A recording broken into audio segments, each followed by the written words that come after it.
இயேசு கிறிஸ்து இந்த பூமிக்கு வந்து மகா உபத்திரவ காலத்தை முடித்து வைக்கும் பொழுது தனது 1000 வருட அரசாட்சியை பூமியிலே நிறுவுவார்.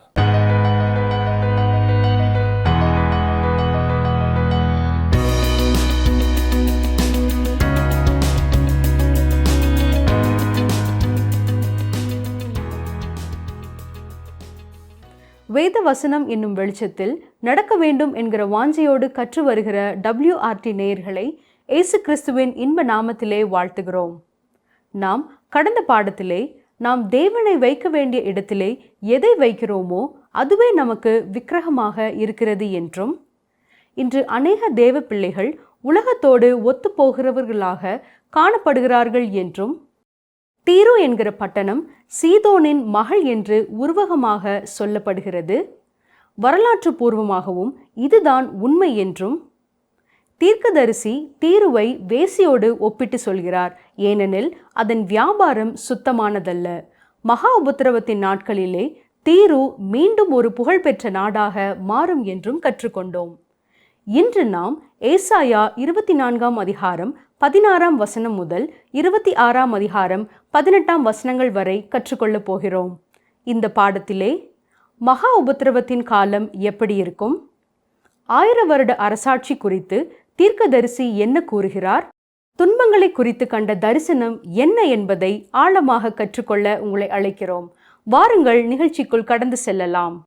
அன்பான சகோதரனே, சகோதரியே, உங்களுடைய வாழ்க்கையிலே இந்த வசனங்கள் எவ்வளவு பயனுள்ளதா இருக்கிறது என்பதை குறித்து நாங்கள் அறிந்து கர்த்தரை துதிக்கிறோம், அவரை ஸ்தோத்திரிக்கிறோம்.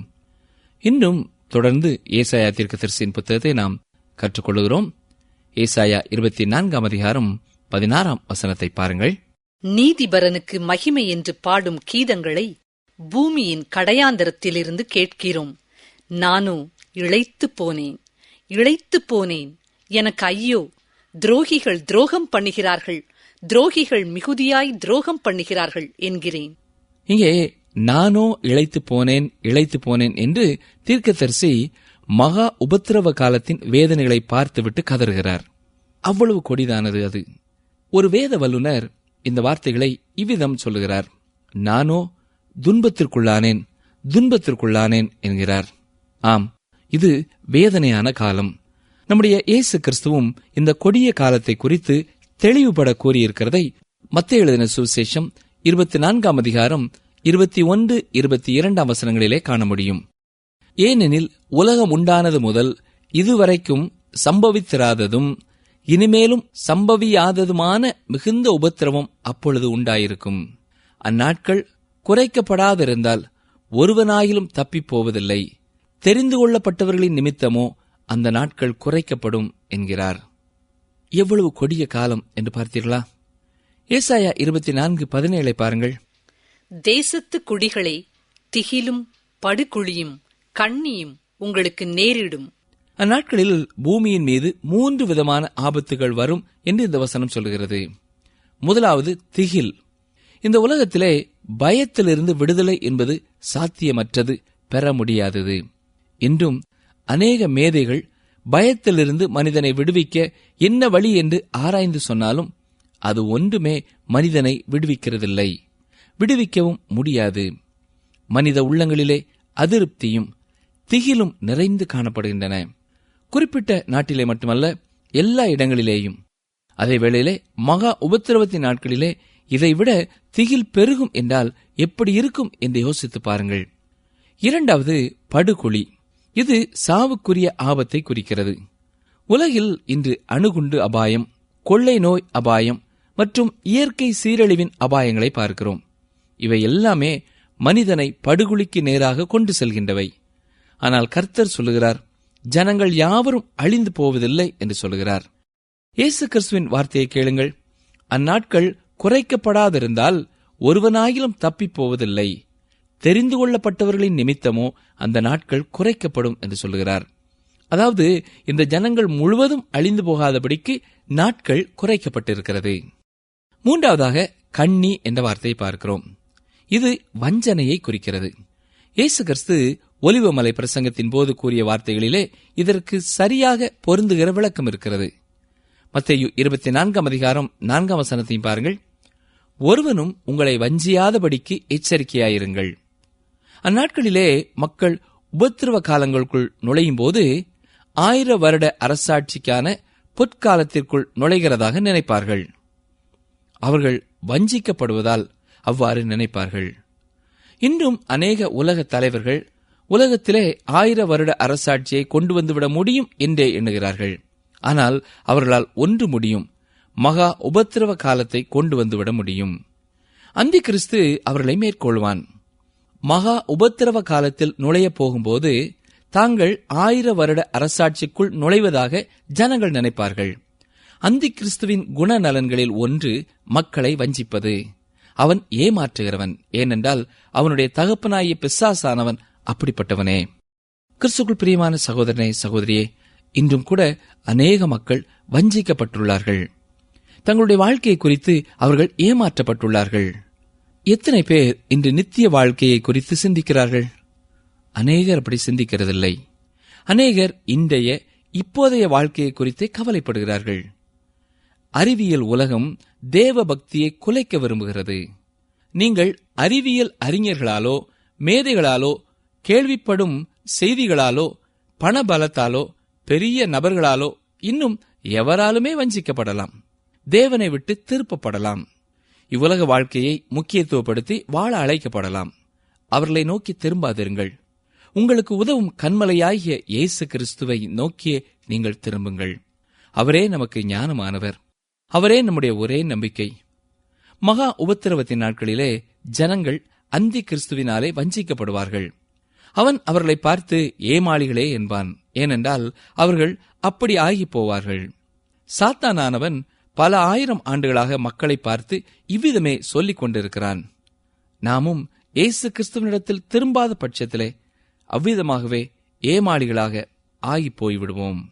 ஏசாயா 24:18 அப்பொழுது திகிலின் சத்தத்திற்கு விலகி ஓடுகிறவன் படுகுழியில் விழுவான். படுகுழியிலிருந்து ஏறுகிறவன் கண்ணியில் அகப்படுவான். உயர இருக்கும் மதகுகள் திறவுண்டு பூமியின் அஸ்திபாரங்கள் குலுங்கும். ஆம், அவர்கள் தப்ப இயலாது. படுகுழியில் தப்பியவர்கள் கண்ணியில் அகப்படுவார்கள். வெளிப்படுத்தின விசேஷத்திலே பார்ப்பீர்கள் என்றால் மகா நியாய தீர்ப்பில் மக்கள் தொகையில் 1/4 எடுத்துக் கொள்ளப்படுவதை பற்றி சொல்லப்படுகிறது. 1/3 மக்கள் இன்னொரு நேரத்தில் மடிவார்கள் என்றும் சொல்லப்பட்டிருக்கிறது. அடுத்ததாக நாம் உயிர்த்தெழுதலை குறித்தும் இந்த வசனத்திலே வாசித்து பார்க்கிறோம்.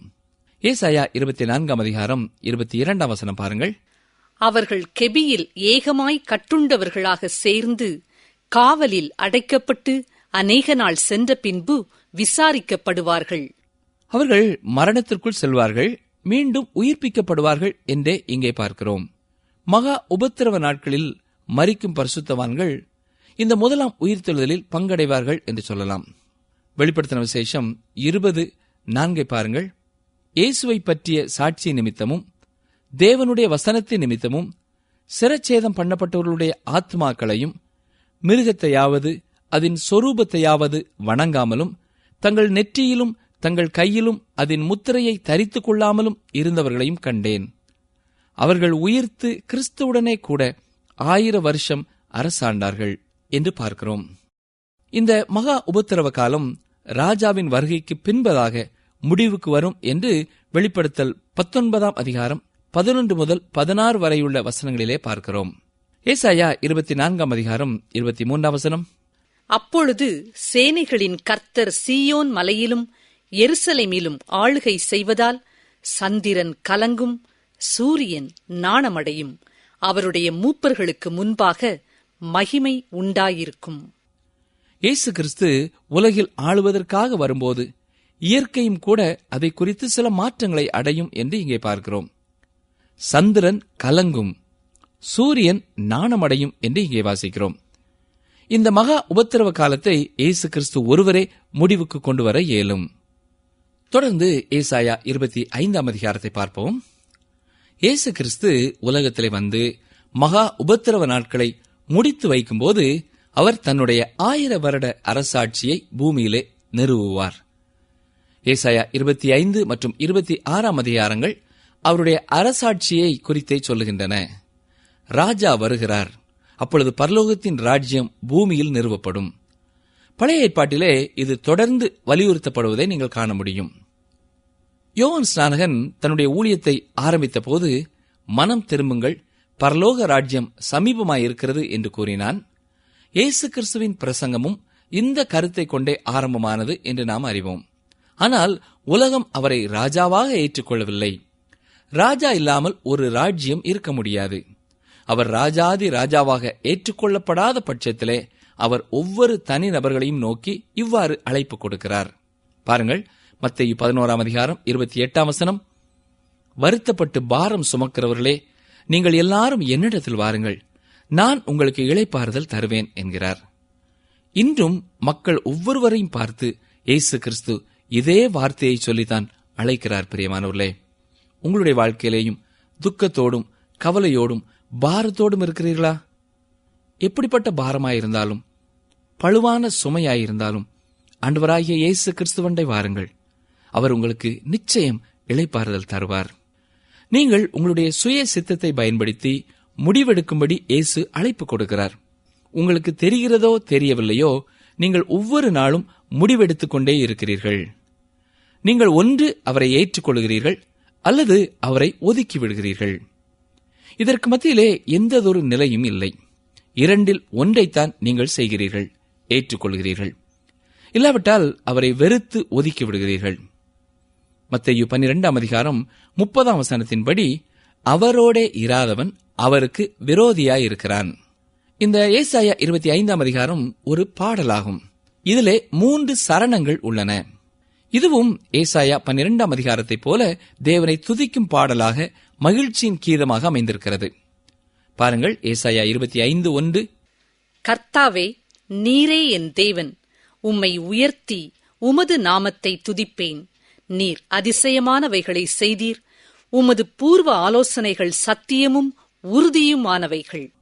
இது அவருடைய ரட்சிப்பிற்காக தேவனை துதிக்கும் பாடல்.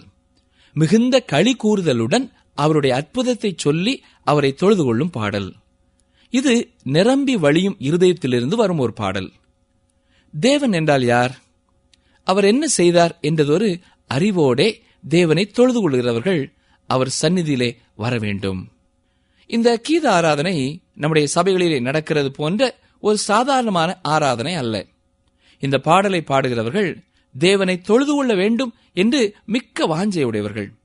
அவர் உண்மையும் சத்தியமும் உள்ளவராக இருக்கிறபடினாலே அவர்கள் அவரை அப்படி தொழுது கொள்கிறார்கள். இவர்கள் தேவனுடைய பிள்ளைகளாக வாழ்ந்து மனித சுபாவத்திற்கு அப்பாற்பட்டவர்கள். சங்கீதக்காரன் சங்கீதம் 118:8 இவ்விதமாய் சொல்லுகிறான்: மனுஷனை நம்புவதை பார்க்கிலும் கர்த்தர் பேரில் பற்றுதலாயிருப்பதே நலம். உண்மையாயிருப்பது என்பது ஆவியினால் உண்டாகும் கனியாகும், மாம்சத்தின் கிரியை அல்ல. உண்மை என்பது மனித தன்மைக்கு எதிரானது. சங்கீதம் 116:11 தாவீது சொல்கிறார்: எந்த மனுஷனும் பொய்யன் என்று என் மனக்கலக்கத்திலே சொன்னேன். இதை குறித்து ஒரு வேத வல்லுநர் சொல்லும் பொழுது, நான் இதை குறித்து அநேக வேளை சிந்தித்து பார்த்திருக்கிறேன், இப்பொழுதும் தாவீது சொல்லுகிறதை நான் ஏற்றுக்கொள்ளவே செய்கிறேன் என்று சொல்கிறார். ஏசாயா 25:2 பாருங்கள். நீர் நகரத்தை மண்மேடும் அரணான பட்டணத்தை பாழுமாக்கினீர். அந்நியரின் ராஜதானியை ஊராயிராத படிக்கும் என்றைக்கும் கட்டப்படாத படிக்கும் செய்தீர். எல்லா கடந்த கால நிகழ்ச்சிகளும் முடிந்துவிட்டன. பழைய எதிரிகளிடமிருந்து அவர்கள் விடுவிக்கப்பட்டு விட்டார்கள். எனவே தங்களுடைய நகரத்தை சுற்றி சுவர் எழுப்பி தங்களை காத்துக்கொள்ள வேண்டிய அவசியம் அவர்களுக்கு இல்லை. வசனம் 3 வாருங்கள். ஆகையால் பலத்த ஜனங்கள் உம்மை மகிமைப்படுத்துவார்கள், கொடூரமான ஜாதிகளின் நகரம் உமக்கு பயப்படும். உலகம் முழுவதிலும் ஜனங்கள் தேவனிடத்திலே திரும்புவார்கள் என்பதை இது அர்த்தப்படுத்துகிறதா? அப்படி இருக்க வாய்ப்பு இருக்கிறது. ஏனென்றால் இது 1000 வருட அரசாட்சி. மனிதர்கள் அந்நாட்களிலே தேவனிடத்தில் திரும்புவார்கள். பாவமாகிய இருளும் மகா உபத்திரவத்தின் நாட்களும் கடந்து போய்விடும் போது ஜனங்களில் அநேகர் கர்த்தரிடத்தில் திரும்புவார்கள். மாலையில் அழுகை தங்கும், காலையிலே களிப்புண்டாகும். இந்த காரியத்தையே இங்கே நாம் பார்க்கிறோம். அவருடைய ஆட்சியிலே எல்லையில்லா மகிழ்ச்சி இருக்கும்.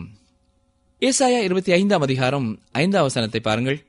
வறட்சியான இடத்தின் காங்கை மேகத்தினால் தணிவது போல் அந்நியரின் மும்முரத்தை தணியப் பண்ணுவீர். மேகத்தின் நிழலினால் வெயில் தணிகிறது போல் பலவந்தரின் ஆரவாரம் தணியும். பரிசுத்தவான்கள் தங்களுடைய முந்திய மகா உபத்திரவத்தின் நாட்களை நினைத்து பார்க்கும்போது இவ்வண்ணமாய் சொல்கிறார்கள். கடைசி நாட்களை குறித்து 2 தெசலோனிக்கேயர் 2ஆம் அதிகாரம் 4ஆம் வசனத்திலே நாம் இவ்விதமாய் வாசிக்கிறோம். 2 தெசலோனிக்கேயர் 2ஆம் அதிகாரம் 4ஆம் வசனம்.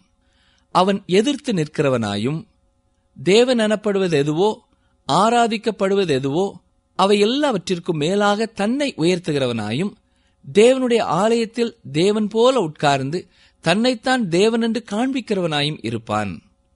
தேவனுடைய மற்ற எதிராளிகளின் மும்முரத்தையும் தேவன் தணிய பண்ணுவது போல அந்தி கிறிஸ்துவையும் தேவன் மடங்கடிப்பார். ஏசாயா 25:6. சேனைகளின் கர்த்தர் இந்த மலையிலே சகல ஜனங்களுக்கும் ஒரு விருந்தை ஆயத்தப்படுத்துவார். அது கொழுமையான பதார்த்தங்களும் பழமையான திராட்சரசமும் ஊனும் நிணமுமுள்ள பதார்த்தங்களும் தெளிந்த பழமையான திராட்சரசமும் நிறைந்த விருந்தாயிருக்கும். இங்கே கொழுமையான பதார்த்தங்களும் என்பது சரீர பிரகாரமான உணவுப் பொருட்கள் வழங்கப்படுவதை தெளிவாக குறிக்கிறது. மீட்கப்பட்ட பூமி மிகவும் அபரீதமாக எல்லாவற்றையும் விளைவிக்கும். ஆகவே எல்லா பொருட்களுமே மிகச் சிறந்ததாக இருக்கும். அந்நாட்களிலே கொழுப்பு நிறைந்த பொருட்களையும் சாப்பிடுவதெல்லாம் பிரச்சனையாயிராது. அதேபோல ஆவிக்குரிய விருந்தாகவும் 1000 வருட அரசாட்சி இருக்கும். வேத அறிவு எல்லாருக்கும் கொடுக்கப்படுகிற நாட்களாக அது இருக்கும் என்று நாம் திட்டமாய் விசுவாசிக்கலாம். ஏசாயா 25ஆம் அதிகாரம் 8ஆம் வசனத்திற்கு வாருங்கள். அவர் மரணத்தை ஜெயமாக விழுங்குவார். கர்த்தராகிய தேவன் எல்லா முகங்களிலுமிருந்து கண்ணீரை துடைத்து தமது ஜனத்தின் நிந்தையை பூமியில் இராதபடிக்கு முற்றிலும் நீக்கிவிடுவார். கர்த்தரே இதை சொன்னார். இந்த அர்த்தம் பட அப்போஸ்தலனாகிய பவுலும் 1 கொரிந்தியர் 15ஆம் அதிகாரம் 54ஆம் வசனத்திலே கூறுகிற வார்த்தையை பாருங்கள். வாசிக்கிறேன். 1 கொரிந்தியர் 15:54. அழிவுள்ளதாகிய இது அழியாமையையும் சாவுக்கேதுவாகிய இது சாவாமையையும் தரித்துக் கொள்ளும்போது மரணம் ஜெயமாக விழுங்கப்பட்டது என்று எழுதியிருக்கிற வார்த்தை நிறைவேறும். அடுத்ததாக ஏசாயா 25ஆம் அதிகாரம் 9ஆம் வசனம். அக்காலத்திலே இதோ இவரே நம்முடைய தேவன், இவருக்காக காத்திருந்தோம், இவர் நம்மை இரட்சிப்பார், இவரே கர்த்தர், இவருக்காக காத்திருந்தோம், இவருடைய இரட்சிப்பினால் களிகூர்ந்து மகிழுவோம் என்று சொல்லப்படும். இந்த பாடலின் கடைசி பகுதிக்கே இப்பொழுது நாம் வந்திருக்கிறோம். இங்கே எல்லாருடைய கவனமும் தேவனுக்கு நேராக திருப்பப்படுகிறது. அவருடைய உதவியோடேயே மனிதர்கள் எதையும் செய்ய முடியும். இந்த உலகம் அந்தி கிறிஸ்துவினால் வஞ்சிக்கப்படும். ஆனால் உண்மையான கிறிஸ்து, உண்மையான மேசியா, உண்மையான பூமியின் ஆளுநர் வருவார். அவர் உலகை வஞ்சிப்பதில்லை, ரட்சிப்பார். அந்நாளிலே அவருடைய ரட்சிப்பே மிகவும் முக்கியமானதாக இருக்கும். அவருக்காக காத்திருந்தவர்கள் அவரை கண்டு களிகூர்ந்து மகிழ்வார்கள். எனக்கு அருமையான சகோதரனே, சகோதரியே, அந்த நாளை நீங்களும் வாஞ்சியோடு எதிர்பார்க்கிறவர்களாயிருக்கிறீர்களா? அடுத்து வருகிற வசனம் வித்தியாசமானதாக இருக்கிறது. பாருங்கள். ஏசாயா 25:10. கர்த்தருடைய கரம் இந்த மலையிலே தங்கும், கூளம் எருக்களத்தில் மிதிக்கப்படுவது போல மோவாப் அவர் கீழ் மிதிக்கப்பட்டு போம். இங்கே மோவாப் ஏன் சொல்லப்படுகிறது? நாம் மோவாப் எதை அர்த்தப்படுத்துகிறது என்று முன்பு தியானித்தோம். நினைவிருக்கிறதா? அதாவது பக்தியின் வேஷம் தரித்து தேவனுடைய வல்லமையை மறுதலிப்பதே இது அர்த்தப்படுத்துகிறது. மோவாப் உயர்ந்திருக்கும் போது தேவன் தாழ்ந்த நிலையிலே வைக்கப்படுகிறார். தேவன் உயர்ந்த நிலையிலே இருக்கும் பொழுது மோவாப் தாழ்த்தப்படுகிறது. அதாவது மாம்சம் உயர்ந்திருக்கும் பொழுது ஆவிக்குரிய வாழ்வு தாழ்வு நிலையை அடையும். ஆவிக்குரிய வாழ்வு உயர்ந்திருக்கும் பொழுது மாம்சம் தாழ்ச்சி அடையும். ஏசாயா 25:12. அவர் உன் மதில்களுடைய உயர்ந்த அரணை கீழே தள்ளி தாழ்த்தி தரையிலே தூளாக அழிப்பார். மனிதனுடைய எல்லா பெருமையும் தாழ்த்தப்படும். இப்பொழுதே சாந்த குணம் உள்ளவர்கள் பூமியை சுதந்தரித்துக் கொள்ளுவார்கள். இன்றைய நாட்களிலே சாந்த குணமுள்ளவர்களின் நிலை மிகவும் சிறந்ததாக இருக்க வாய்ப்பில்லை. ஆனால் நாள் ஒன்று வருகிறது, அவர்கள் பூமியை சுதந்தரிப்பார்கள். ஏசாயா 26ஆம் அதிகாரமும் தேவனுடைய 1000 வருட அரசாட்சியை பற்றியே சொல்கிறது. ஏசாயா 26:1. அக்காலத்திலே யூதா தேசத்தில் பாடப்படும் பாட்டாவது, பலனான நகரம் நமக்கு உண்டு, ரட்சிப்பையே அதற்கு மதிலும் அரணுமாக ஏற்படுத்துவார். இது அவர்களின் எதிர்கால நிலையை குறிக்கிறது. அக்காலத்திலே இந்த பாடல் யூதா தேசத்திலே பாடப்படும். இன்றைய நாட்களிலே இந்த பாடல் அங்கே பாடப்படுவதில்லை. இப்பொழுது இஸ்ரவேல் ஜனங்கள் தங்கள் தேசத்திற்கு திரும்புவது இந்த தீர்க்க தரிசனத்தின் நிறைவேறுதல் அல்ல என்பது தெளிவாக தெரிகிறது. ஏசாயா 26:9 பாருங்கள். என் ஆத்துமா இரவிலே உம்மை வாஞ்சிக்கிறது, எனக்குள் இருக்கிற என் ஆவியால் அதிகாலையிலும் உம்மை தேடுகிறேன். உம்முடைய நியாய தீர்ப்புகள் பூமியிலே நடக்கும் போது பூச்சக்கரத்து குடிகள் நீதியை கற்றுக்கொள்வார்கள். இங்கே ஏசாயா தீர்க்கதரிசி சொல்லும் அருமையான வார்த்தைகளை பாருங்கள். இரவிலே என் ஆத்துமா உம்மை வாஞ்சிக்கிறது என்கிறார். என்ன ஒரு ஆச்சரியமான வார்த்தைகள்! உங்களுக்கு தேவனோடே அப்படிப்பட்ட ஐக்கியம் உண்டா? உன்னத பாட்டு என்ற சிறிய புத்தகத்திலே மணவாட்டி இவ்வாறு சொல்லுகிறாள். உன்னத பாட்டு 1-2, அவர் தமது வாயின் முத்தங்களால் என்னை முத்தமிடுவாராக. அது மன்னிப்பின், சமாதானத்தின், அன்பின் முத்தமாகும். இதனை அடுத்து தேவனுடைய இந்த உன்னதமான நிலைமைக்கு தான் செல்ல இயலாது என்பதை அவள் உணர்ந்து, என்னை இழுத்துக் கொள்ளும், உமக்கு பின்னே ஓடி வருவோம் என்று சொல்லுகிறாள். இதைத்தான் உன்னத பாட்டு 1:4 பார்க்கிறோம். இதே போன்றதொரு கருத்தையே ஏசாயா இங்கேயும் சொல்லுகிறார். என் ஆத்துமா இரவிலே உம்மை வாஞ்சிக்கிறது. உங்களுக்கு இந்த விதமான உணர்வு உண்டா? அநேகர் இன்று தேவனுக்காக வைராக்கியம் கொண்டவர்கள் போல் நடிக்கிறார்கள். ஆவிக்குரிய வாஞ்சையிலே துடிப்பது போல காட்டிக்கொள்கிறார்கள். ஆனால் அதனால் பிரயோஜனமில்லை. ஓ, நான் அவரை நேசிக்கிறேன், அவருக்காக பணி செய்ய விரும்புகிறேன் என்றெல்லாம் உதட்டினாலே கூறுவார்கள். இல்லை பிரியமானவர்களே, இவை எல்லாமே மாய்மாலம். அருமையானவர்களே, நீங்கள் இரவிலே படுக்கும் பொழுது தேவன் மீது அன்புடையவர்களாக, அவர் மீது பாசமுடையவர்களாக காணப்படுகிறீர்களா? நீங்கள் உண்மையிலேயே அவரை விரும்புகிறீர்களா? உங்களால் என்னை இழுத்துக் கொள்ளும், உன் பின்னே ஓடி வருவேன் என்று சொல்ல முடியுமா?